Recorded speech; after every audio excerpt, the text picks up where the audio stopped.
what do the numbers mean on a DeWALT drill?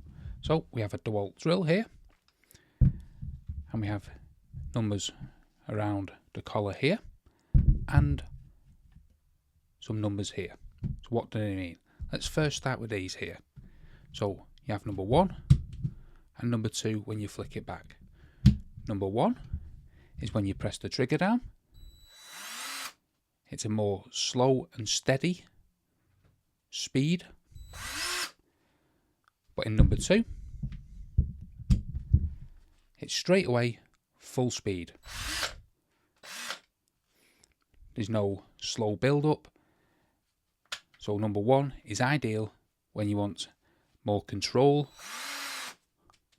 over your drill piece and whatever you're drilling into. So say you're drilling into something what's a bit more slippy and you want a bit of control, go with number 1. So slow and steady, number 1, full blast, number 2. Very easy to remember. Now let's deal with these around the collar. You may see a little triangle like that. This indicates what you're on. And this one here, it's like a masonry bit. So this means your drill mode. So that's drill mode. So ideal if you're drilling into ward and things like that. Switch it. And it looks like a little hammer. And that's exactly what it is. Hammer mode. So never turn this on if you're drilling into plasterboard or anything like that. It will rip through it. And it's more torque.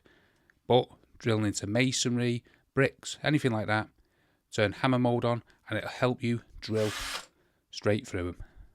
Then, when we get to the numbers, you need to come back this way and we start off at 15. But let's go all the way around to 1. So number 1, what this is the clutch. So your clutch, what this means, so you have a drill bit in here and you drill down, and when too much pressure is on the drill bit, it cuts out like that. You can keep going up and then it takes more pressure on the drill bit to stop the clutch and kick it in.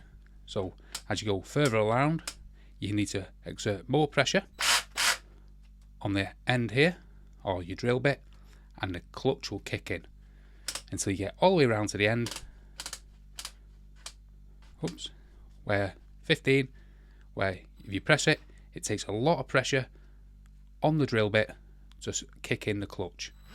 See, it's so difficult, especially on a decent drill like this. I can't actually do it. What this is ideal for is if you're drilling into something like, say you're driving a screw.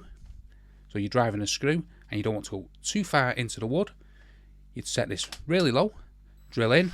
If it kicks the clutch in and you're not far enough in with the screw, just notch it up a little bit, drive the screw again until you get it to the depth that you want. Ideal for not over driving the screw is the clutch. So hopefully that helps you out what all the numbers mean on the DeWALT cordless drill. If you found that video helpful, smash the like, smash the subscribe, and thanks for watching.